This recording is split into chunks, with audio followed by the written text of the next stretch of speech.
ఏమండి కుక్క గారు చిట్టుగాని తీసుకొని ఎక్కడికి వెళ్తున్నారు? అదేంట్రా నాతో మాట్లాడుకుని దాంతో మాట్లాడుతున్నావు? అదేంట్రా అలా అంటో? అది ఎప్పుడు నాతో మాట్లాడిద్దిగా, అందుకే దాంతో నేను మాట్లాడుతాను. ఏంటి నీతో మాట్లాడిద్దా? ఏది నా ముందు ఒకసారి మాట్లాడి చూద్దాం.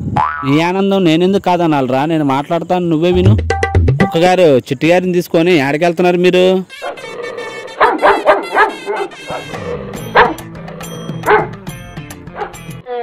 చూసావా మాట్లాడింది, చెప్తే వినవు. ఎందుకు ఏం మాట్లాడిందిరా?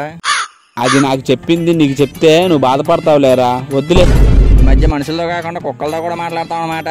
పద పద నీకున్న ఇంటికి వెళ్ళాక ఆడితో మాట్లాడతాను, నాతో మాట్లాడకుండా. ఈ ఆదివారం చికెన్ కట్టు నీకు. ఆడితో ఏం మాట్లాడావో తెలుసుకోకుండా నిద్రపోను నేను.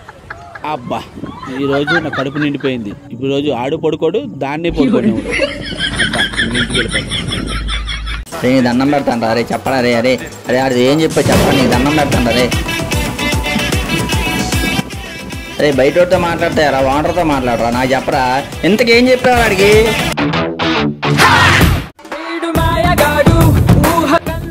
రే ఒకసారి ఆగరా. అరే ఆడేం చెప్పాడు, నువ్వేమన్నావు, ఆ విషయం ఏంటి చెప్పండి. నేను అటు నుంచి నిద్ర లేదురా నాకు. నేను అనుకున్నదే జరిగిందనమాట. నిన్న రాత్రి అంతా ఇటు పడుకోలేదు.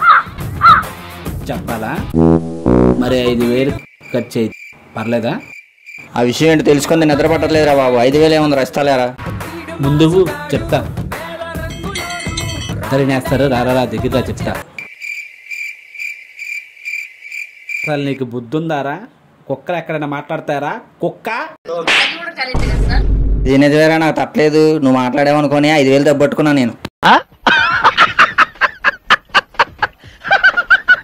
గైస్ ఈ వీడియో మీకు నచ్చినట్టయితే like and share, subscribe, comment మాత్రం మర్చిపోమాకండి.